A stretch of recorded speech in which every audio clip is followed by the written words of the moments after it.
Hello po, ano? Isang magandang umaga po sa inyong lahat, ano? Isang magandang umaga. Ngayon ay August 31, ano? August 31, ah, at ang oras ay mga 17, ano? 7, alas 7 Gs ng umaga. Okay, tama, ano?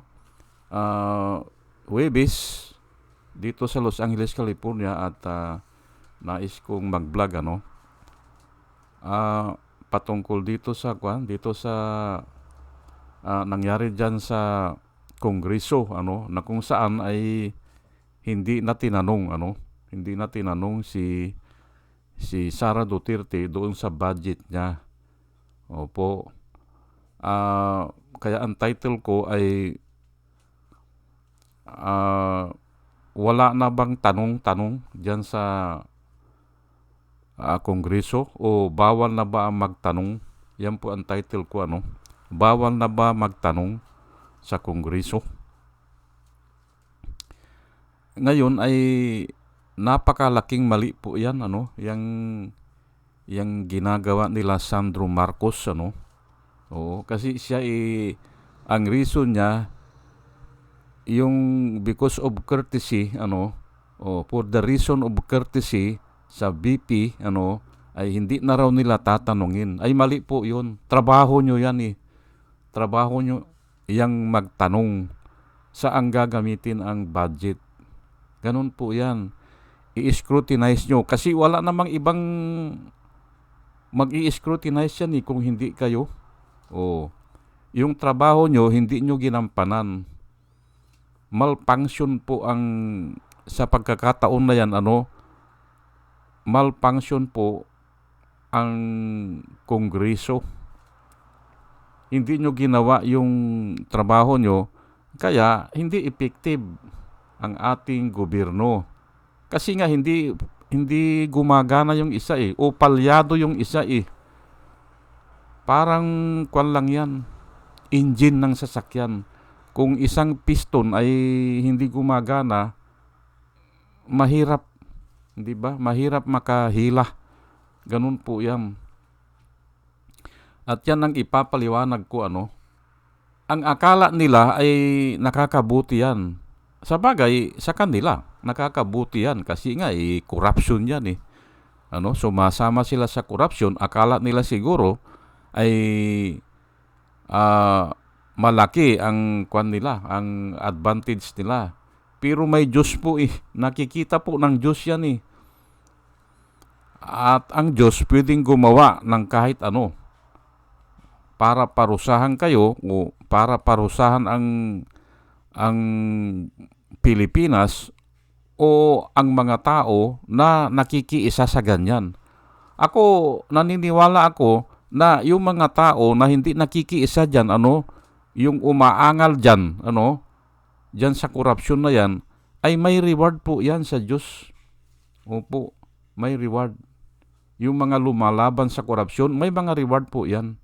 At ganun din naman, ang mga umaayon sa korupsyon ay may punishment. Tawag ko dyan, punishment. O pwede rin sabihin na reward. Di ba? For whatever a man sow, so shall he reap. Kung ano ang iyong itinanim, yun ang iyong aanihin. Ganun po yan. Pero ito lang ang masasabi ko dyan, ano. Ang Diyos kasi ay ini-encourage tayo na mag-reason. Okay? Ang Diyos ay hinahayaan tayo na mag-debate. Opo, magtalakayan o magtanong. Nasa Biblia po 'yan. Opo, at babasahin ko lang po, ano, ang Isaiah chapter 1 verse 18. Come now, sabi ng Panginoon, ano? Come now and let us reason together, says the Lord. Yan po ang nakasulat, ano? Kaya ini-encourage ng Panginoon yang pagtatanong o makipag-debate o makipag-reason. Kasi diyan lang nalalaman ang ang katotohanan o Diyan lang naiiwasan ang gulo. Kasi pag hindi na nagre-reason ng isang tao, ay gagawa na yan ng yung mag-inflict na yan ng damage Oo.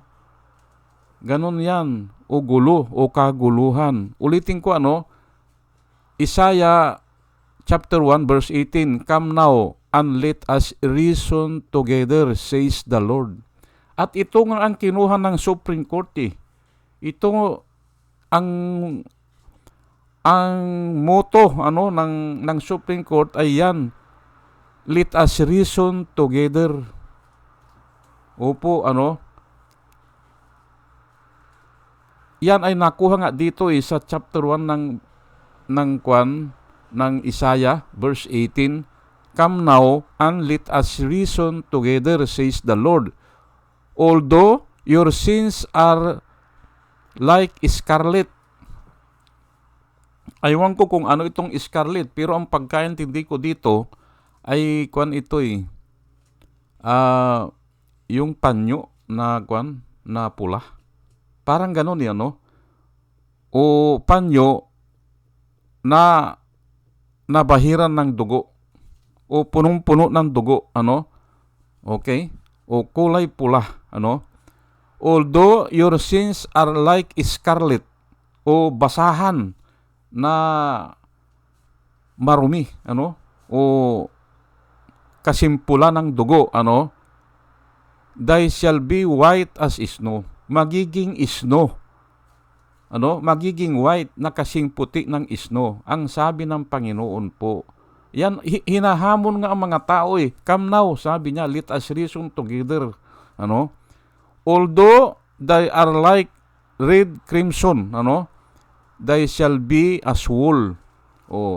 Yung wool ay yan ang pinakamaputi na parang bulak ata yan, pinakamaputi na damit o bulak, yan po wool. Yun namang crimson, yan yung kulay pula din, kulay pula na may pula pa rin sa mga gilid. Parang purple na may highlight na pula sa mga gilid. Pinapula pa sa mga gilid. Ganon ang ni-research ko yan, "Although they are like crimson," yung yung kulay na pula na nilagyan pa ng pula sa paligid.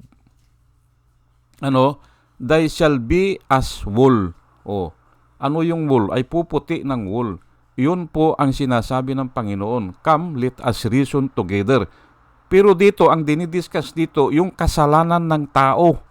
Matatanggal yan, sabi niya. Mawawala yan. At ito nga, hindi ko na i-discuss sa pamamagitan ni Jesus Christ. Ayun, hinahamon ng Diyos ang mga tao para makipag-reason sa Kanya. Ganun po yan, Kaya nga, ini-encourage ng Diyos ang tao na mag-reason. Ganun po yan. Pagdating naman dito sa Kongreso, ay ayaw na nila, hindi ba? Ayaw na nila na makapagtanong ang tao. Hindi ba? Ang ibig sabihin dyan sa "come now," let us reason together, we put an end, hindi ba, doon sa dispute. Yan po ang ibig sabihin yan. Halina kayo, kanya, pag-usapan na natin ito. O kaya, parang may isang judge, na may nagtutunggali, hindi ba? Ay tapusin na natin ito. Sabi ng judge, hindi ba? Yan po ang ibig sabihin yan. Ay kaso naman, ito naman sila Sandro Marcos, ayaw naman nilang pag-usapan, hindi ba? Yung saang ginagastos ang budget ni Duterte, ni Sara Duterte. Kasi na-triple po yan More than, Kasi kung si Lenin noon ay nasa 700 lang o 800, ay 2 point something billion ngayon Adi na triple po yan. Hindi ba? Triple. Mahigit pa ata,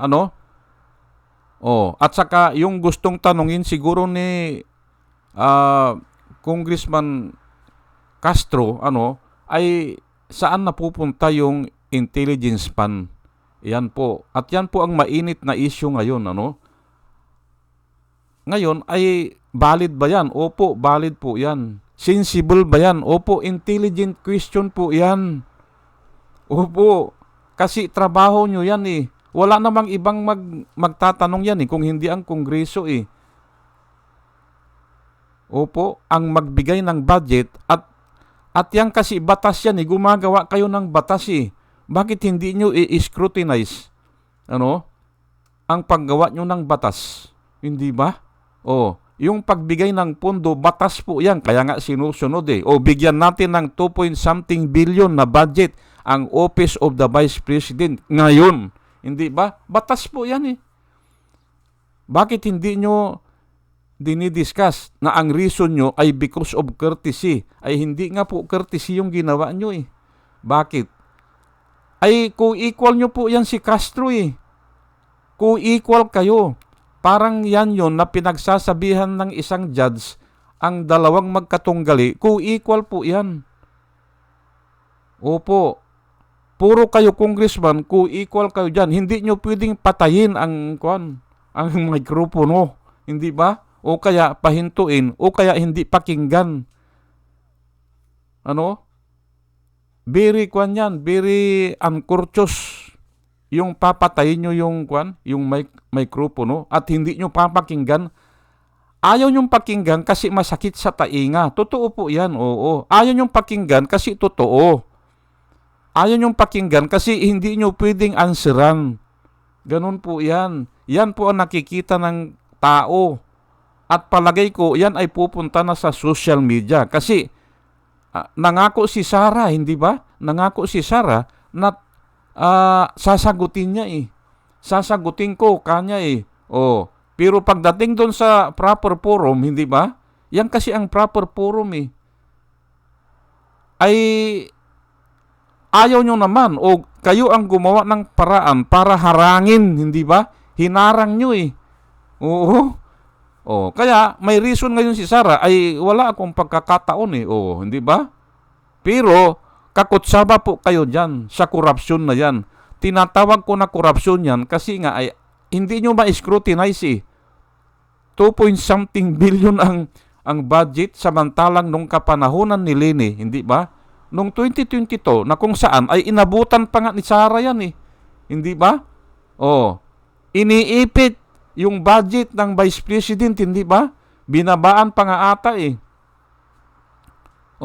Kaya nung naging Vice President si Duterte, si Sara Duterte, ay dinagdagan siya ni Bongbong Marcos, yung 125 million. Doon sa pondo ni Marcos yan, contingency ata yan, budget, na ibinigay kay Sara. Yun ang balita dyan. Na gustong tanungin nga ni Congressman Castro na bakit ginawa niyang confidential fund. Ay grade 1 lang naman yan eh. Oo, sa grade 1 kayang sagutin yan eh. Para hindi na tanungin pag isinulat na confidential fund. Pero mali siya eh. Kasi nga ay hindi naman confidential fund yung pinanggalingan ng budget. Oo. Kaya pwede siyang tatanungin doon, bakit inilagay mo o isinulat mo sa report mo na ginamit mo sa confidential fund? Yan po na hindi masasagot yan. Hindi masasagot ni Sara yan. Oo. Kaya nga yan, pinahinto na nila. Ngayon, ang ibig sabihin din na let us reason together ay we should end the controversy. Hindi ba? Ayan sa ginawa nyo, hindi nag-end ang controversy eh. Oo, mas lalong dadami yan kasi nga sa social media ngayon ay naandyan na ang dami nang nag-vlog eh. Bakit hindi nyo in-scrutinize yung budget? Ay taong bayan po ang magsusulder niyan. Maaring makakuha kayo dyan ng aywan lang natin kung ilan ang ipaparti sa inyo ni Sara Duterte dyan. Pero in the end of the day, hindi ba? in the end of the day, ang magsusulder po yan ay taong bayan. Kahit na pa inutang na yan Ang balita ko, yung budget nga uutangin na natin Oo, uutangin na natin. Ang magbabayad din yan ay taong bayan in the form of taxes. Hindi ba? Pagbili mo ng bigas, may tax yun.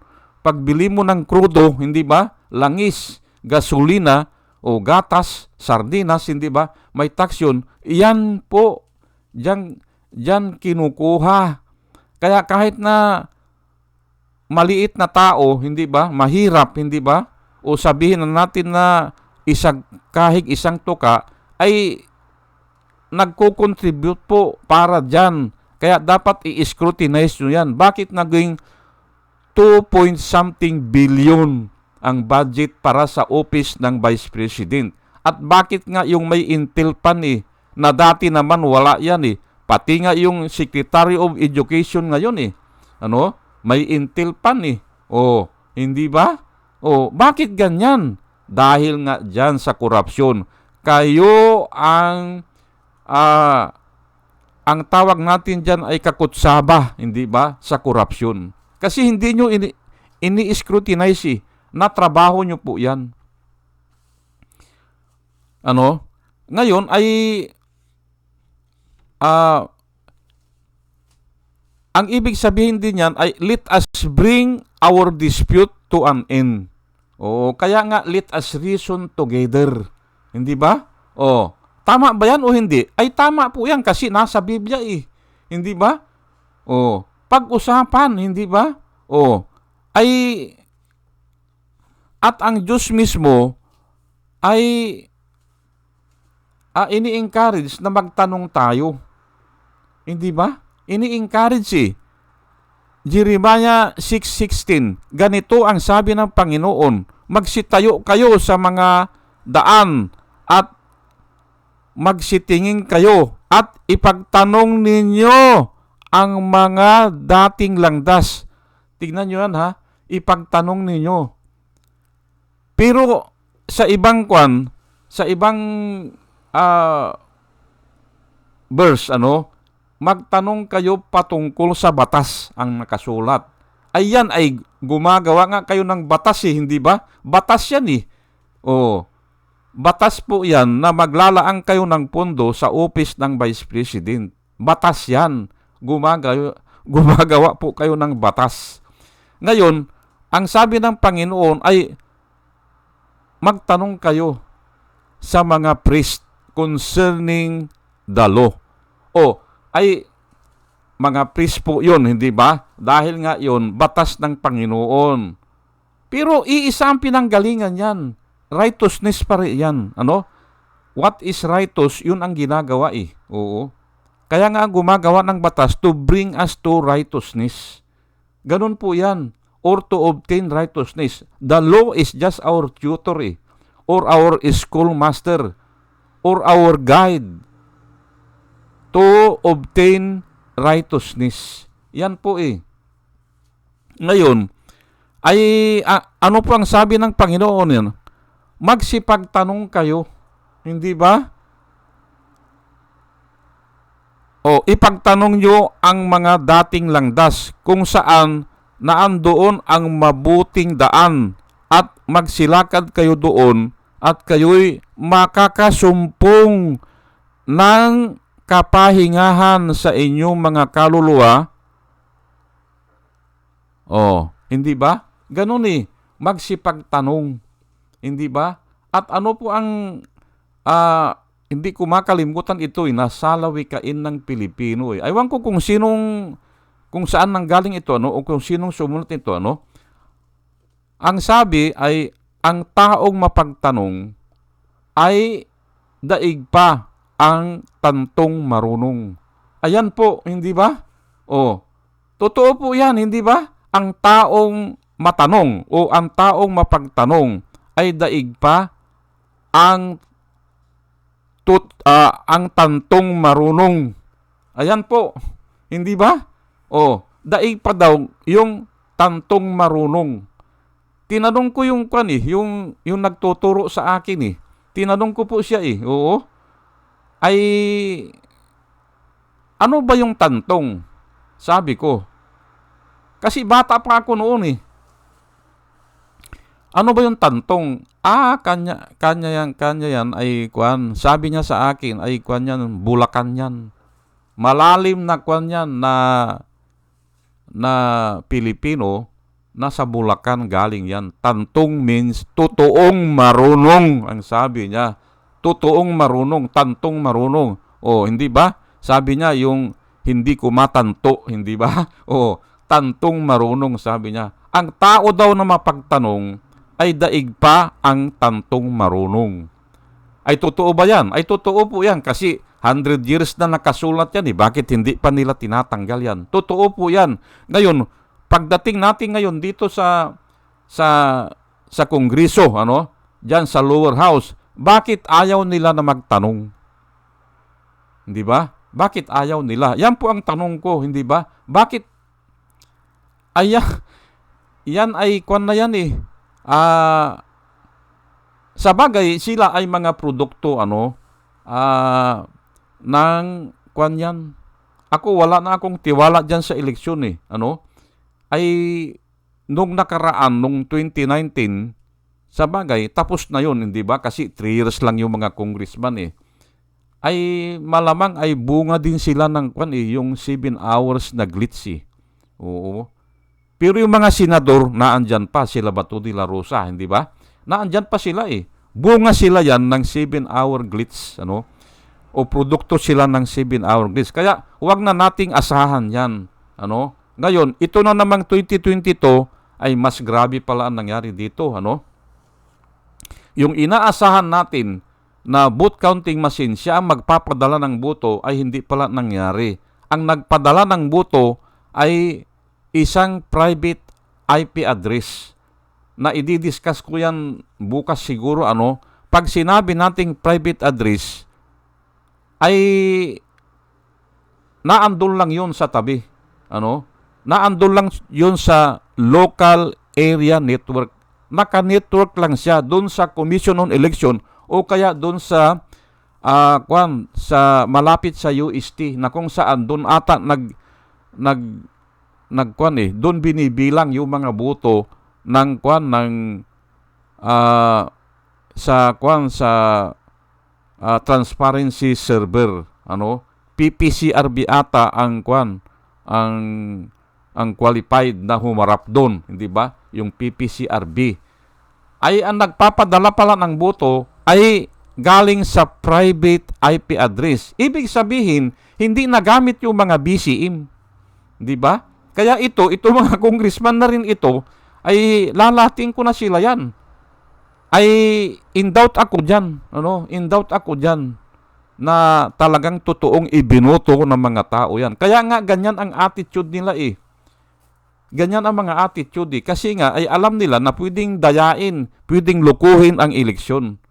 Hindi nila sasantuhin talaga ang mga tao. Kasi nga, kaya nilang baguhin ang resulta eh. Ganun po yan. Yan ang nakikita ko dyan.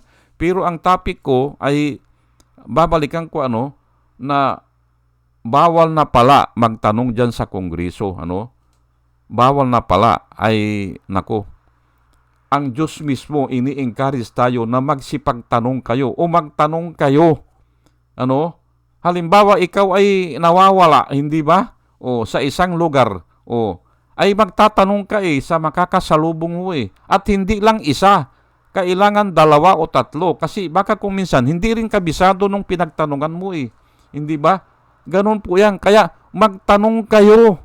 Ang sabi ng Panginoon, hindi ba? Patungkol dyan sa batas o patungkol dyan sa tamang landas. Hindi ba? Magsipagtanong kayo sa mga sacerdote, sabi ng Panginoon. Hindi ba? Ay ngayon naman ay dito ay dahil ito ay budget, magtanong kayo sa mga kongresista.